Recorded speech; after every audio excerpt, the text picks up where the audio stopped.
Live from New Delhi, you're watching DD India News Hour, India's voice to the world. I'm Preeti Kaur. Coming up in the next 1 hour. Germany's free market conservatives win election as far-right AfD leaps to second place. Friedrich Merz in pole position to become the next chancellor.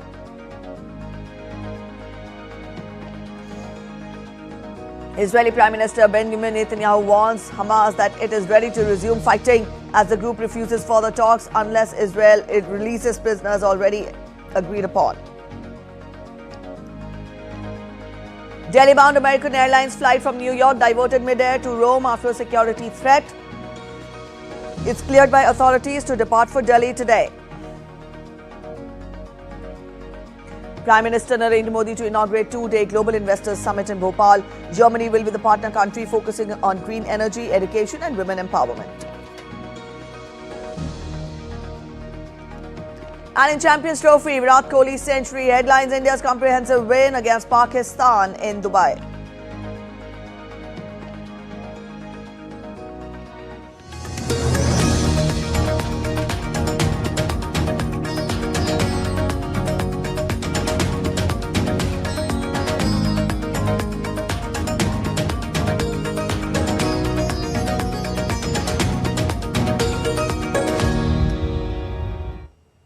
Germany's Conservatives swept to victory in Sunday's elections with their leader Friedrich Merz set to become the next chancellor, followed by the far-right AfD party in second place after the record gains. Merz is a long-time party rival of ex-Chancellor Angela Merkel and has vowed to crack down on irregular immigration. Merz vowed to help give Europe real independence from the US and questions the longevity of NATO's current form. He also urged the speedy formation of new coalition government, warning that as US President Donald Trump is driving rapid and disruptive changes.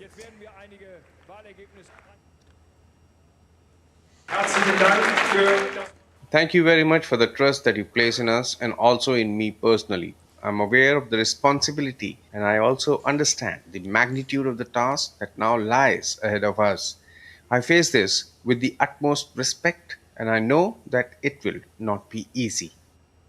The far-right Alternative for Germany, AfD, almost doubled its score to over 20%, boosted by fears over immigration and security after a spate of deadly attacks blamed on asylum seekers. But its jubilant leader, Alice Weidel, hailed the historic result and again said her party was ready to govern with the CDU-CSU. Merz has argued that the next government must boldly address the AfD's concerns on migration and also fix the ailing economy, warning that otherwise the far right might win next time around.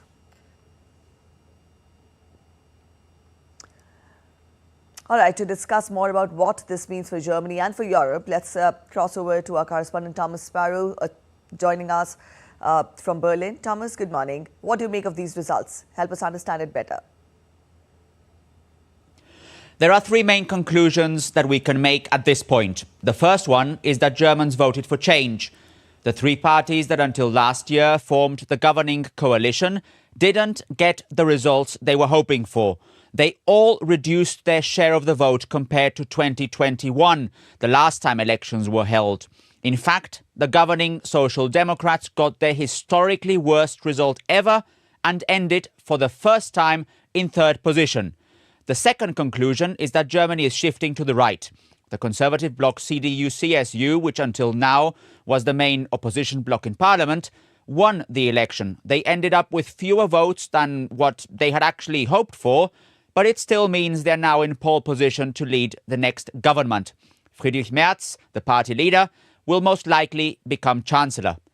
The far-right Alternative for Germany, or AfD, managed their best result so far, nearly doubling what they got in 2021. A third conclusion is that voter turnout at 84% was the highest since Germany's reunification in 1990. Many voters had been undecided until the last minute, according to pre-election surveys, but they showed up in large numbers to vote on Sunday. All right. Also, let's focus for a second on the AfD. Now, AfD almost doubled its score to over 20%. What role will they play from here now? What seems clear at this point is that they will lead the opposition. They won't be in government, most probably, because all other parties, including Friedrich Merz and his conservative bloc, have said they will not form coalitions with a party that is in part so extreme that it's under surveillance by German intelligence services. This is what Germans actually call the firewall.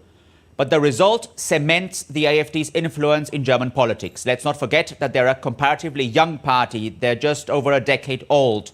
And they've grown and grown since they were formed in 2013.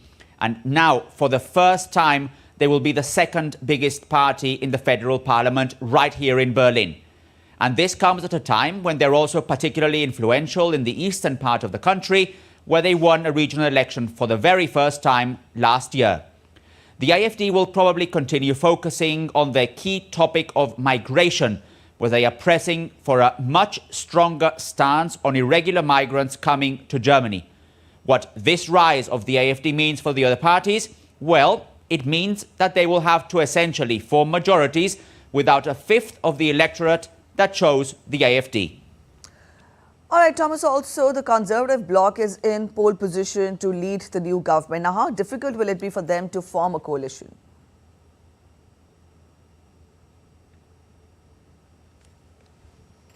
It won't be easy, and that is something that Friedrich Merz, the head of the CDU-CSU Conservative bloc, has admitted. In the past, it took weeks, if not months, for German parties to form coalitions, which left Germany for a significant time without a functioning government. Merz has said he would like to avoid that and negotiate a coalition agreement as quickly as possible, especially given the current challenges Germany is facing, both nationally and internationally. But that's something that's not entirely in his hands. Merz will probably first reach out to Scholz and his Social Democrats or to the Greens to gauge the possibility of working together. But finding common ground could prove to be a challenge given the differences they all have on key issues such as how to reduce irregular migration or how to fix an economy that's in a bad state. All right, Thomas, thank you for joining in. And Friedrich Merz, a man who has never held a government role, is preparing to take the reins in Germany just as the country faces its biggest economic and diplomatic crisis in decades. And Europe looks urgently for a new generation of leaders for an era of transatlantic tension.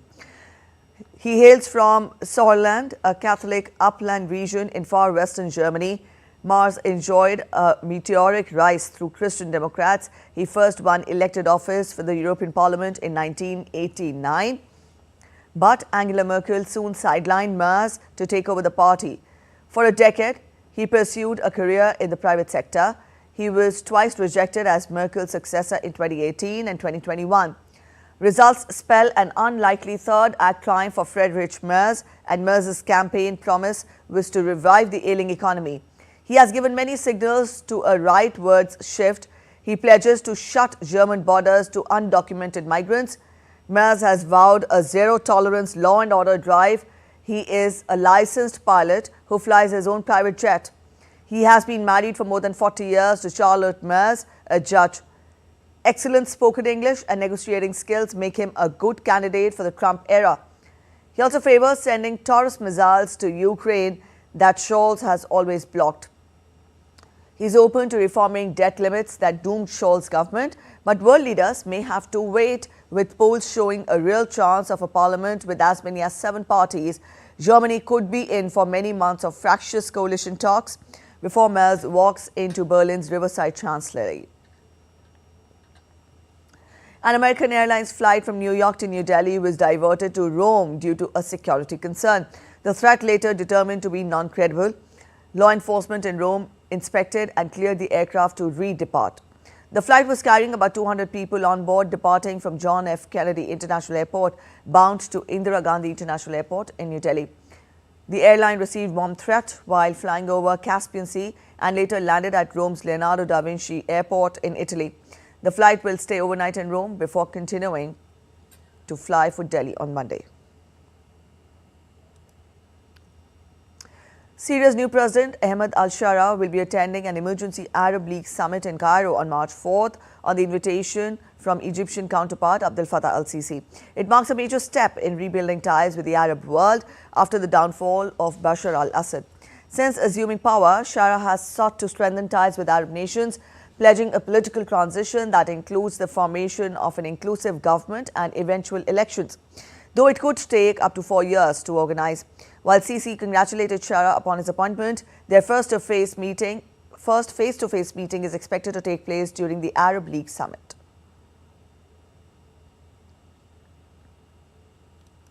Israel's Prime Minister Benjamin Netanyahu said on Sunday that his country was prepared to resume fighting against Hamas after the Palestinian group accused it of endangering a 5-week-old Gaza truce by suspending prisoner release.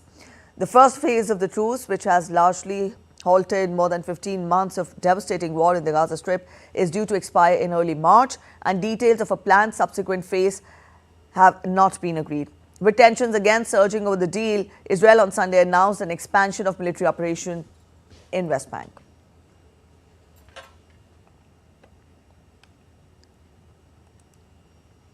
Israel said on Sunday that it was delaying the release of hundreds of Palestinian prisoners it had planned to free the day before until Hamas met its conditions. Prime Minister Benjamin Netanyahu's office said that Israel was waiting to deliver the 620 Palestinian prisoners and detainees until the release of the hostages.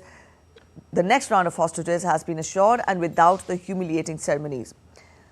That was a reference to recent handovers by Hamas that the UN official said went against international law because they were not respectful. The White House on Sunday backed Israel's decision to delay releasing the Palestinian prisoners, citing the barbaric treatment of Israeli hostages by Hamas.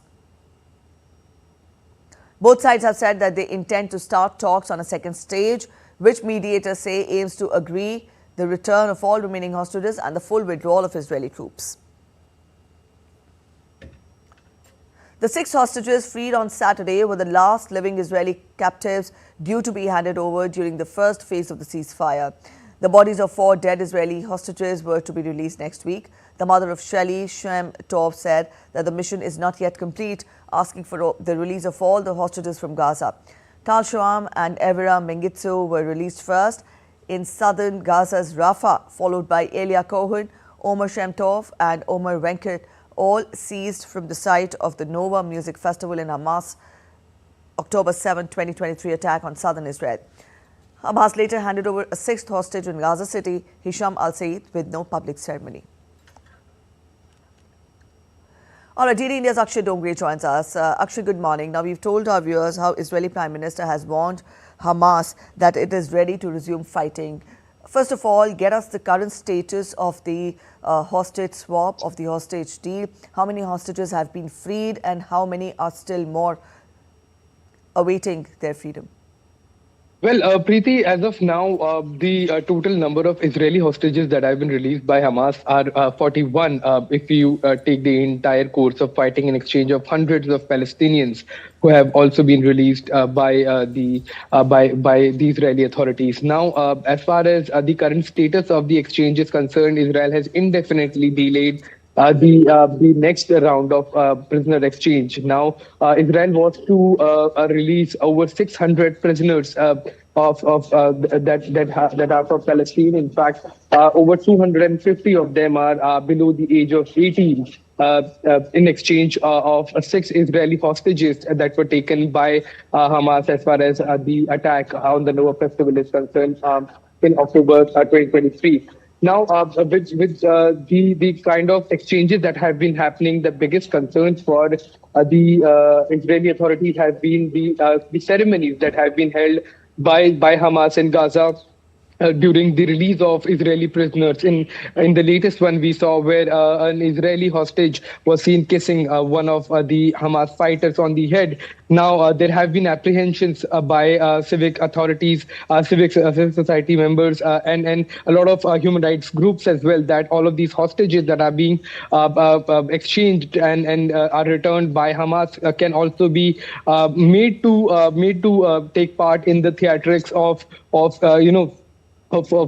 trying to be grateful to the Hamas officials, Hamas fighters for releasing them, and the actions that are seen during the ceremonies can be under duress as well. And that perhaps is the reason why the Israeli authorities have made it clear that these prisoner exchange will be held without these ceremonies, which it called humiliating, before any round of further exchange of prisoners and hostages can take place. All right, Akshay, also get us more. as to how do we expect the days ahead to pan out, given the way their hectic parleys are going on by the international allies of Israel to end the conflict, and also at the same time we do not see Hamas budging. Get us more. Put all this together. How do we expect the conflict to likely to pan out in the coming few days? Well, Preeti, that's to be honest, something that this conflict has told us or taught us is that everything is unpredictable. So, to be honest, nothing can be said for sure that how days ahead are going to pan out. However, one thing that seems likely is that because of the exchange in the government in the United States, there is a lot of pressure. Not only on Hamas but also on its Arab allies as well, and that perhaps is the reason why a prisoner exchange is the only likely scenario ahead in the future as well. Whereas how it's going to happen, that seems to be unsure as of now. With Israel has announced that it has indefinitely delayed the prisoner exchange. So Hamas has only one option to halt ceremonies it has been holding in a way that can be called propaganda by many as far as the prisoner exchange, hostage exchange is concerned. So it is quite uncertain as to how the situation is going to pan out. But prisoner exchange is likely to continue because the only other alternative to that is another full-blown war in the area. All right, Akshay, thank you for joining in with those details and helping us understand the situation better. So that was our correspondent Akshay Dongre telling us more on the Israel-Hamas conflict. Up next, we're heading for a short break. But after the break, in the wake of changed U.S. stance on Russia-Ukraine conflict, French President Emmanuel Macron to meet U.S. President Donald Trump in Washington.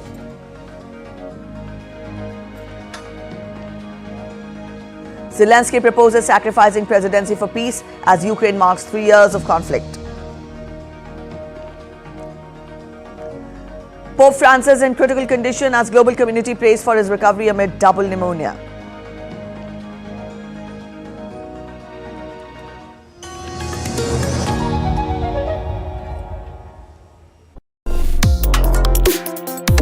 Complex issues, hidden agendas, twists and turns, strategic games. We think all dots are linked. We just need to connect them.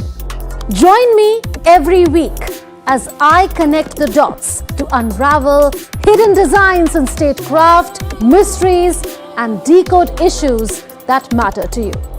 Watch Connecting the Dots with me at these times on DD India.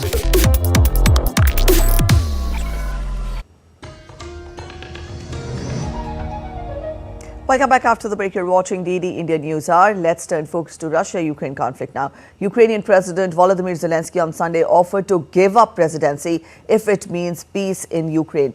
He made these comments at a press conference at an annual forum of top government and military officials in Kyiv. Sunday also marked the completion of 3 years of Russia-Ukraine conflict. Pro-Ukraine rallies were held in Washington and Taipei on the 3rd anniversary. DD India's Rahul Upadhyay gets us more details.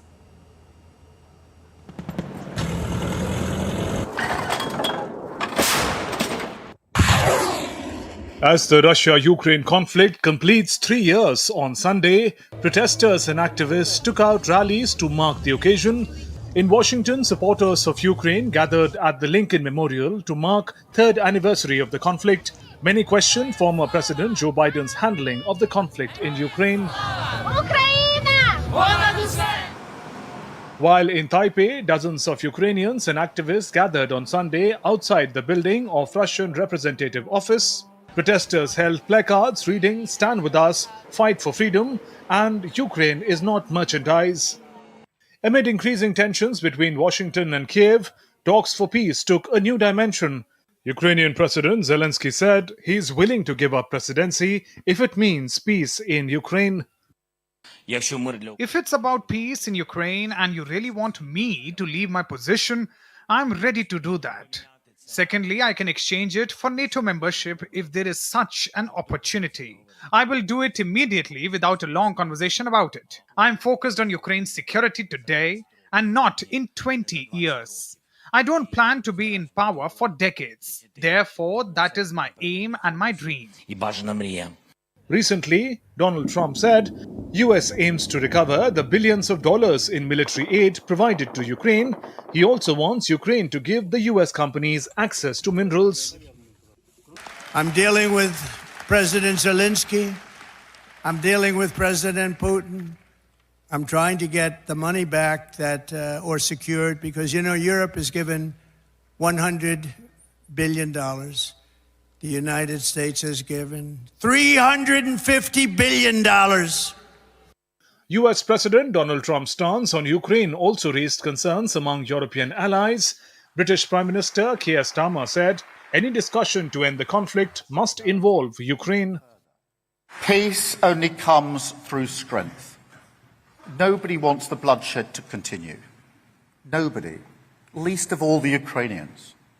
But after everything that they have suffered, after everything that they have fought for, there can be no discussion about Ukraine without Ukraine, and the people of Ukraine must have a long-term secure future. While Russian President Vladimir Putin said his soldiers in Ukraine are defending national interests and vowed unchanged determination to strengthen the country's armed forces, Putin also said Russia will continue to improve the combat capabilities of the army and navy. We will continue to improve the combat capability of the Army and Navy and their combat readiness as an essential component of Russia's security, a guarantee of its sovereign present and future, and its progressive development. Ukraine's President Volodymyr Zelensky said on Sunday Russia launched more than 200 drones in an overnight attack, the largest of the war, as he called for unity among Ukraine allies. Conflict in Ukraine had begun in 2022 after Russia launched attack on Ukraine on February 24th that year. Rahul Upadhyay's report for DD India. Light beams illuminated the skies over Lyshakiv Cemetery in Ukraine's western city of Lviv on Sunday on the eve of the third anniversary of Russia-Ukraine conflict. The large-scale light installation called Lights of Memory paid tribute. Hundreds of people gathered to attend the service and commemorate the soldiers killed in the conflict.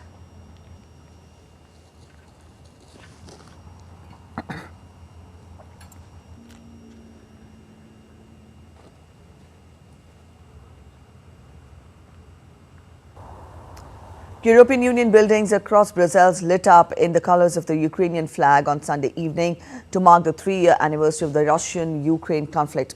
Since the start of the conflict, the European Union has welcomed millions of Ukrainian refugees on its soil and said that its members have provided some 48.5 billion euros in military aid to Ukraine since February 2022. Ukraine's President Volodymyr Zelensky has repeatedly called on his allies to honor all their promises to supply Ukraine with weapons. Okay, our correspondent Anil Thomas joins us with more. Anil, good morning. Now, we see the Russia-Ukraine conflict has completed 3 years. At the same time, we have a Ukrainian President, Volodymyr Zelensky, ready to sacrifice his presidency if it means peace for Ukraine. But at the same time, he says if he could also do that for exchange of NATO membership. Put all this together, what do you make of the crisis of the conflict so far? Good morning, Preeti. Well, very much on expected lines. Remember, this is a game of cat and mouse that's been played at the world stage. And one needs to understand that, Zelensky understands what's on the table. He has nothing to gain and he has more to lose. And let's also look at the current situation of the war that, that completes 3 years. Russia is weakened by this war, but Ukraine is devastated. So you don't have much on the table that you can choose from. And if you look at the present geopolitical order that's been followed, US and Russia have suddenly become, the best of friends. And what Trump is saying somewhere is very much out of the textbook that Putin would like the world to listen to. And I think that leaves Ukraine with no option. And Zelensky is playing his cards well. Firstly, when it comes to natural minerals that he's been spoken of, many in his own government and critics in his own government say that it's a hogwash. There's nothing of that Ukraine has. But remember, this is a very similar story that happened in Afghanistan too. Remember Afghanistan, when American troops were there, we did hear that Afghanistan has got to 1 trillion of natural minerals that's there. It's the Saudi Arabia, when it comes to lithium that they had discovered in Afghanistan. And finally, when everything was over, we didn't even find nothing from Afghanistan that came out in the form of lithium. So, this could be a similar story that could be played. But I think Zelensky is playing his cards well. He knows he's not on the table when it comes to this particular dialogue between US and Russia that took place in Saudi Arabia. So whatever little is left, he's maneuvering it well. Firstly, natural minerals that he's offered, but the offer on the table still not, still going back and forth. That leaves Zelensky with some more time to maneuver. This new trick that he's brought to the table, especially offering to resign. See, firstly, at this point of time, elections were long overdue in Ukraine. So he, by default, as Trump put it, is a dictator. In some context is right. But having said that, this particular offer that he's put on the table is actually once again, will leave the Trump administration and Russia thinking, because the big thing that he's been asking for, and the only thing that Russia has refuted in a big way, has been that membership to NATO. And I think Trump will stand by that NATO offer that's been rejected. So it's again trying to get that NATO deal back on the table. And I think Zelensky has, in a very long time played his cards well, and you got to give credit to him for that. All right, Anil, now we've seen a change in the stance of the US here. At the same time, President Trump is talking of getting back the money that US has already spent on Ukraine and the conflict. Get us more, to what extent will this change in stance of the US president alter the course of the conflict between Russia and Ukraine? Well, it's going to have significant, amount of role play in the days ahead, for the simple reason that, whatever US is now offering, it almost looks like, it has been drafted there by the Russians. The way Putin would like it, it's almost the similar lines that he is taken, especially when it comes to calling Zelensky started the war. It's not Russia that started the war. It is something that Russia has been speaking for long. Russia has been time and again vouching that this conflict between Ukraine and Russia has started way back in 2014 when parts of Crimea were annexed by Russia, and that continues. Let's also look at what's played out on ground zero. Close to 7 million people have left Ukraine. Close to 4.5 million people in Ukraine are displaced. You have rocket attacks that took place yesterday by Russia in Ukraine. So things on the ground are pretty bad for Ukraine. They are finding it difficult to move forward purely in terms of how they're going to get their resources, because the resources are not coming. If America stops funding this particular, conflict that's currently on, purely in terms of military aid, they have done more than what the European Union have done. But purely in terms of humanitarian aid, I think America is left with a lot to desire. I think that's where America is time and again trying to pull the plug. It's also pushing pressure on the European Union countries to invest more in defense. All right. They have close to 2% of their budget that has been allocated for defense, which they plan to increase it to 3%. America is pushing them against the wall to increase it to 5%. So all in all, America is looking at a big window of trade here. And America is trying to use point of leverage, especially between Russia and Ukraine, by keeping Ukraine out of the talks, by keeping the European Union out of the talks. One needs to understand the European Union somewhere needs to be on the table, because they are going to get these two countries to agree on the dotted line. I think that's where the big game is. I think America is trying to push more than it can achieve. And I think Russia has a big role to play, because Russia thinks that finally this particular geopolitical order that's been changing, it's changing according to the way they would love the world to listen. All right, Anil, we'll leave it here. Thank you so much for joining in with those details. And European Union leaders will hold a special summit on the Russia-Ukraine conflict on March 6th as US President Donald Trump makes overtures to Moscow over their heads. European leaders have been shaken by Trump's overtures to Russia to end the three-year-old conflict and improve relations between the two powers. French President Emmanuel Macron called the two meetings on Ukraine in Paris last week and will go to Washington on Monday for talks with Trump.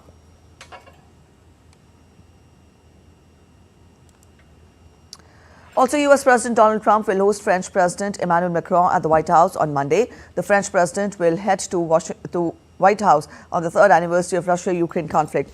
Macron, in a social media post before flying to Washington on Sunday, said that European leaders are committed to ensuring that peace returns to Ukraine in a just, solid and lasting manner, and that the security of the Europeans is strengthened through all upcoming negotiations.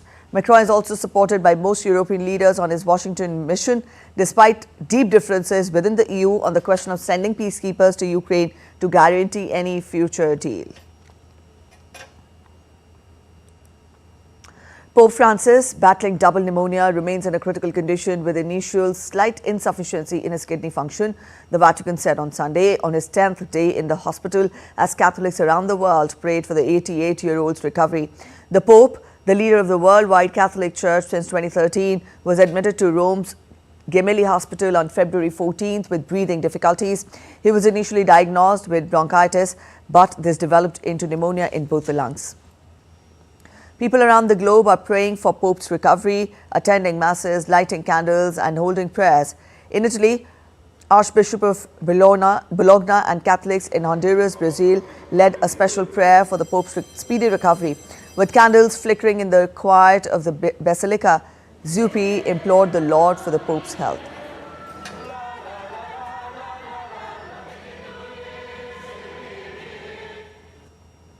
You're watching DD Indian News Hour. We're heading for a short break, but after the break, first ever conference for women peacekeepers to begin in New Delhi.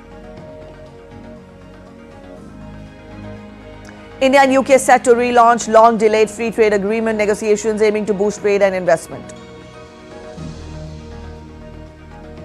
Over 600 million pilgrims have taken the holy dip at Prayagraj's Triveni Sangam during the ongoing Mahakumbh 2025.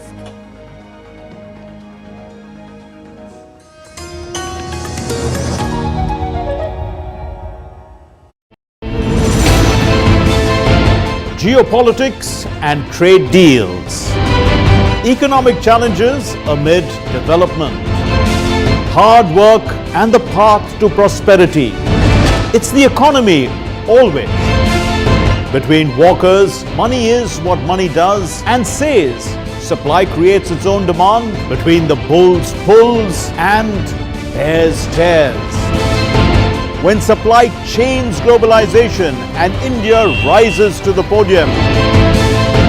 We'll get you centered with the Economic Brief at 8 p.m. every Thursday on DD India. Welcome back after the break. You're watching DD India News Hour. Prime Minister Narendra Modi will inaugurate a global investor summit in Madhya Pradesh on Monday. A total of 133 foreign delegates from more than 60 countries will take part in it, besides more than 300 leaders from the Indian industry. Aditya Srivastav gets us this report from Bhopal.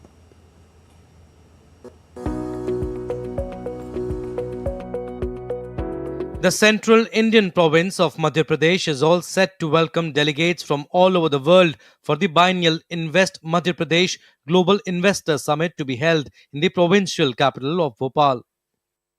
Prime Minister Narendra Modi will inaugurate the two-day summit. The summit will serve as an important platform to establish Madhya Pradesh as a global investment hub and will include events such as departmental summits, specialized sessions on pharma and medical devices, transport and logistics, industry, skill development, tourism and micro, small and medium enterprises, among others. Representatives from over 60 countries, officials from various international organizations, over 300 prominent industry leaders from India and policymakers will participate in the summit. The summit will also include international sessions like Global South Countries Conference, Latin America and Caribbean session and special sessions for key partner countries. State Chief Minister Dr. Mohan Yadav has expressed hope that Bhopal Global Investors Summit 2025 will set a new record. कल का दिन ऐतिहासिक है। यशस्वी प्रधानमंत्री मध्य प्रदेश में पधार रहे हैं। मैं अपनी ओर से मध्य प्रदेश सरकार की ओर से यशस्वी प्रधानमंत्री का मध्य प्रदेश की धरती पर हम अभिनंदन करते हैं, स्वागत करते हैं। तैयारियों का आखिरी दौर चल रहा है कि भविष्य में निवेश की एक ऐतिहासिक तारीख में ये 24-25 लिखी जाएगी, जिनके माध्यम से ग्लोबल इन्वेस्टर समिट भोपाल में एक नया रिकॉर्ड बनाएगी। देखिए, पहले दिन माननीय प्रधानमंत्री जी समिट का शुभारंभ करेंगे। उसके बाद में हमारे 2 समिट और हैं। एक हमारा सूचना प्रौद्योगिकी के ऊपर आईटी समिट जो है, फिर उसके साथ साथ ही हमारा रिन्यूएबल एनर्जी के ऊपर समिट है। साथ ही साथ हमारा फार्मास्यूटिकल और स्किल डेवलपमेंट के ऊपर सेशन है उस दिन। 3 major industrial exhibitions will be organized in this Global Investors Summit. The auto show will showcase Madhya Pradesh's capabilities in automobile manufacturing and future mobility solutions. The Textile and Fashion Expo will highlight the state's expertise in both traditional and modern textile manufacturing. The One District, One Product Village will showcase the unique craftsmanship and cultural heritage of the state. Germany is participating in the summit as a partner country. Along with big investors from across the country and the world, unicorns and startups have also been invited to the Global Investor Summit. Over 30,000 participants have registered in various categories. The youth of Madhya Pradesh has high expectations from the upcoming summit. हमारी राजधानी भोपाल में global investor summit हो रहा है और देश विदेश से लोग आएंगे। यहाँ निवेश की काफ़ी अपॉर्चुनिटी है, तो अच्छा लग रहा है। प्रधानमंत्री अगर आ रहे हैं जो निवेशक हैं उनमें विश्वास बढ़ेगा कि यहाँ पे अपॉर्चुनिटी है, यहाँ से मतलब उनको मौका मिलेगा कि यहाँ पे और सेटअप लगाएं और उनको फ़ायदा हो। City of Lakes, Bhopal is now ready for welcoming the guests who are coming from across the world. On this platform, not only Prime Minister will give a vision to the investor, but Chief Minister of Madhya Pradesh is also showcasing the new policies of Madhya Pradesh. With camera person Gaurav Nirudkar, Aditya Srivastav, DD India, Bhopal.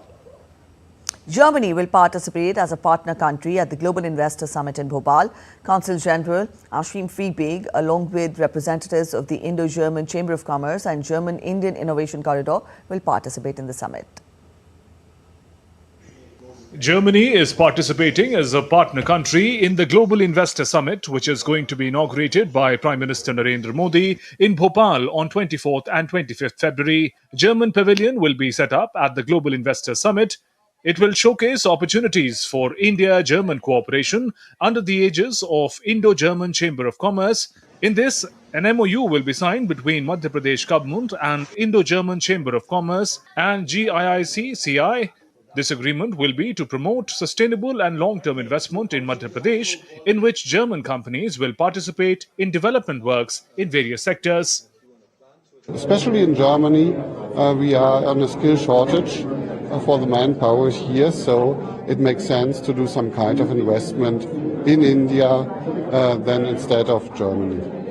It is great to know that a lot of German companies have shown tremendous interest in investing in Madhya Pradesh, knowing that it has excellent location as well as excellent potential of expanding business with investment policies of Madhya Pradesh. Many German companies are already working in the field of chemical, pharma and hardware engineering in Madhya Pradesh. Now German companies are also willing to invest in areas of information technology, global skill development, center of excellence, dairy farming, food processing, science and technology, deep technology and renewable energy. Germany की उन्नति में बड़ा कारण है उनके जो car उत्पादन जो उनकी बड़ी-बड़ी कंपनियां उनके इंजन पे वो बहुत आगे बढ़ रहे थे, लेकिन अब जैसे इलेक्ट्रिक व्हीकल आए तो इंजन ही गायब हो गए। अब ये उनको चुनौती है, अब उनको नया मार्ग ढूंढना पड़ेगा। लेकिन हमारे पास ये भी है कि आज के दौर में जब ईवी हमको मिल रहे हैं तो हमारे जो संसाधन के बलबूते पर हम उनको अपना भागीदार बना करके हमारा मार्ग हम बनाएं। Socio-economic projects of green energy, education, women empowerment and skill development will also be showcased through the German pavilion at the Global Investor Summit. These projects are funded by prominent German organizations, GIZ, and are being implemented in collaboration with various government organizations of the state of Madhya Pradesh. The business relationship between India and Germany is very old. So many German companies already worked in Madhya Pradesh, but now government of Madhya Pradesh is focusing on the new investors of Germany. With camera person Gaurav Aditya Srivastav, DD India, Bhopal. All right, DD India's Aditya Srivastav joins us from Bhopal. Aditya, good morning. We've shown two detailed reports of yours telling our viewers about the Global Investor Summit. The two-day summit begins today. It will be inaugurated by Prime Minister Narendra Modi. Tell us more. What is it that we look forward to when we talk of the high points of the summit, the two-day summit? Yes, today is a very important day for Madhya Pradesh. Prime Minister Narendra Modi will inaugurate the two-day Global Investor Summit very soon. And now, today, the government of Madhya Pradesh is showcasing our policies, which are already launched by the cabinet of Madhya Pradesh. Now the Prime Minister is released on this dais. But we can say more than 100 international delegates from 50 countries, more than 25 registration are already done for this summit. Government of Madhya Pradesh is also showcasing the opportunities in various sectors in Madhya Pradesh, like tourism, mining, electricity, the solar panel, the energy sector. There are a lot of potential in Madhya Pradesh. Startups are also invited in this summit with the big business leaders. If we talk about the big business leaders, Adani will come in this summit. The Kumar Mangalam Birla will be here on this dais. The Chief Minister of Madhya Pradesh, Mohan Yadav, will showcasing all the policies briefly. The Chief Secretary, if we talk about the different sectors, there are principal secretaries, officers will also presenting the opportunities in the different sectors. We can say Germany is also a country partner in this summit. All right, Aditya, yes, Germany will be the partner country in this summit, and your report also tells us how Madhya Pradesh is focusing on new investors from Germany.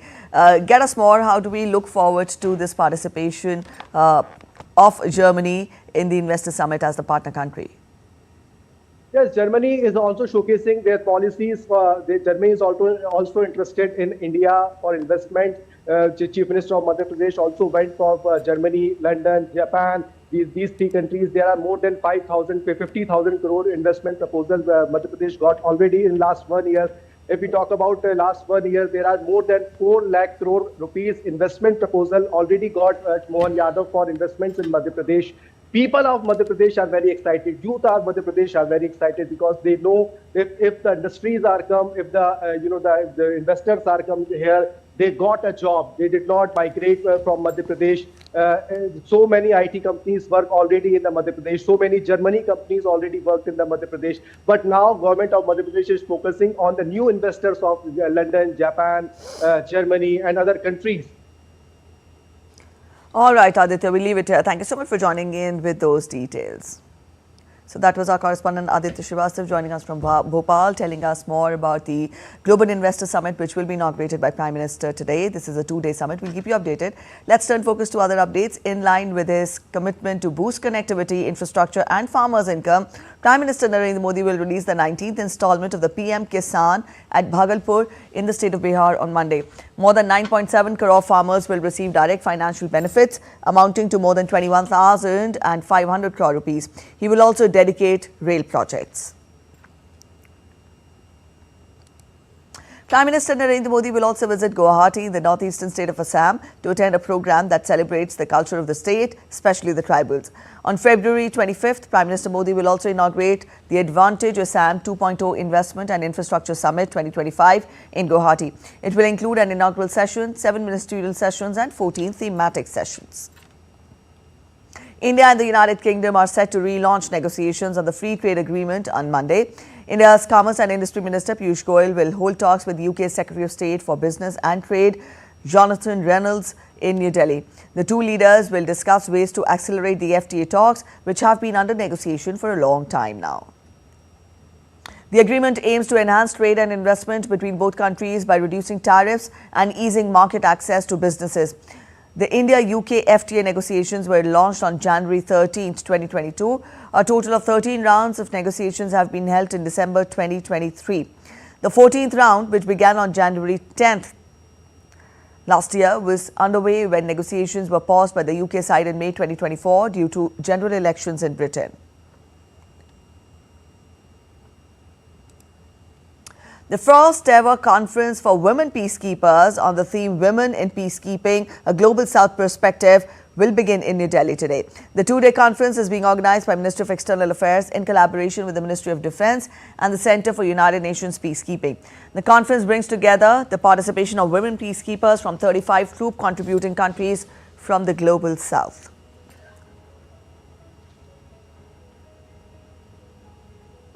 In a record, over 600 million devotees have taken the holy dip at Triveni Sangam since the inception of the Mahakumbh. Over half of India's 1.1 million Sanatan followers have taken the dip in the holy confluence, and this number is expected to surpass 650 million by the final Amrit Snan on February 26th on the occasion of Mahashivratri. This Mahakumbh has seen the largest participation in any religious, cultural or social event.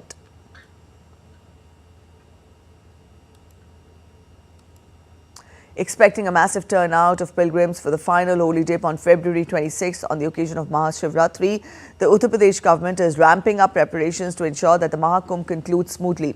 The state government has intensified preparations as the crowd continues to swell. The police is continuously monitoring the CCTV footage from the entire Mahakumbh area. The control room is functioning 24/7 to ensure zero-error compliance with the security protocols. Mounted police personnel are also patrolling the area to ensure foolproof security and also to instill confidence among the visitors. Comprehensive measures are being implemented to ensure enhanced sanitation, efficient crowd management and also adequate medical facilities for the expected rush. You're watching DD Indian News. We're heading for a short break, but after the break, European shares and the euro climbed on Monday as Germany's election produced no nasty surprises. And fans on cloud 9 after India crushed Pakistan in a Super Sunday thriller in Dubai.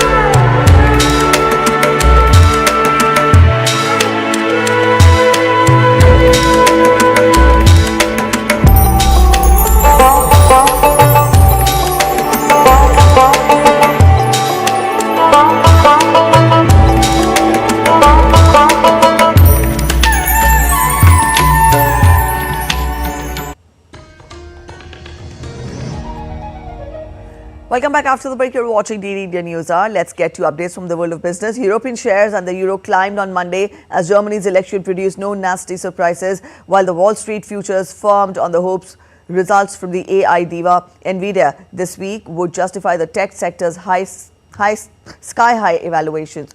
Liquidity was thinned by a holiday in Tokyo markets, and MSCI's broadest index of Asia-Pacific shares outside Japan dipped 0.2%. Wall Street had taken a hit on Friday when a survey on services showed a sharp slide in activity amid concerns about tariffs and cost pressures. There was even reports that the White House was pressurizing Mexico to put its own tariffs on Chinese imports as part of a deal. From business, we now turn focus to sports. We'll talk of cricket. Virat Kohli anchored another chase with an unbeaten 100 as India put one foot in the semi-finals of the Champions Trophy with a 6-wicket victory against Pakistan in Dubai. Kohli made 100 not out as India overwhelmed the 242-run target to register their second successive victory of the tournament. Electing to bat, Pakistan made 241 before being all out with Saud Shakil and Mohammad Rizwan scoring the bulk of the runs. Player of the match, Kohli also became only the third batter after compatriots Sachin Tendulkar and Sri Lankan Kumara Sangakkara to complete 14,000 runs in ODIs, reaching the mark quicker than them. Kohli also became the most successful Indian fielder to take catches in the 50-over format. He surpassed Mohammad Azharuddin's record of 156 catches. Shreyas Iyer praised Virat Kohli and the bowlers for their decisive roles in the victory against Pakistan in the Champions Trophy. They bowled tremendously, especially in the middle phase where the ball was turning and also helping a bit.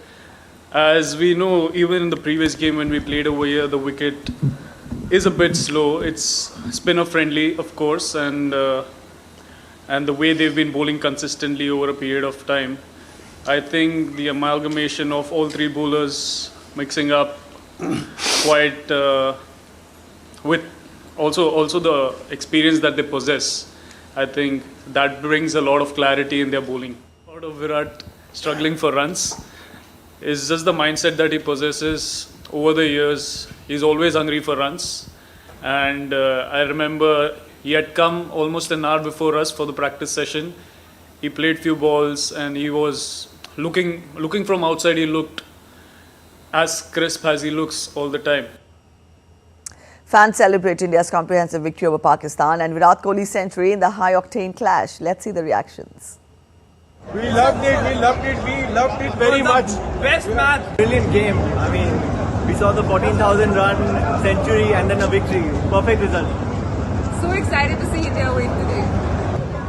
I'm really happy to see India win. It couldn't be better. Kohli winning 100. We won by 6 wickets. We're through. The chances are high that we will qualify towards semi-finals. It was amazing. Kohli rocks. Bharat Mata ki jai. All right, New Zealand eyes semi-final berth while Bangladesh will aim to stay alive with the Champions Trophy as they battle it out in Rawalpindi on Monday. Both teams had contrasting starts in the tournament. Bangladesh lost their opening match against India while New Zealand secured a dominant victory against Pakistan. Another win against Bangladesh will confirm their place in the semis. New Zealand have been in excellent form in one-day matches recently. They have a well-balanced team capable of delivering in all conditions. On the other hand, Bangladesh must win to stay alive in the competition. Their batters and bowlers have to step up to keep the dominant New Zealand in check. With both teams aware of the stakes, the encounter promises to be a gripping contest.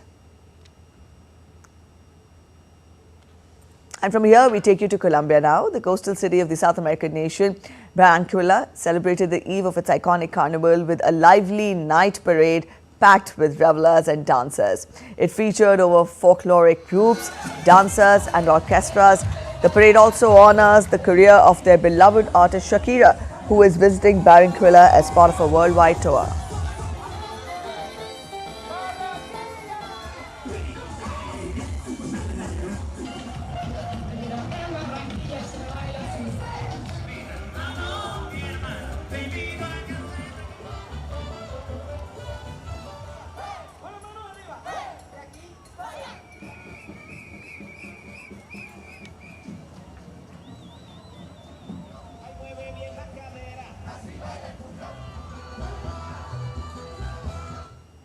All right, with those vibrant visuals, we end this edition of DD India News Hour. But let us know your thoughts on the news of the day. For those of you on the go, you can get all the latest news and updates from India and across the world on the DD India mobile app. This app is available on both Android and iOS platforms, and you can download the respective QR codes. We'll be back with more news as it breaks here on DD India. I'm Preeti Kaur signing off, and from all of us here in Delhi, thanks for watching DD India News Hour.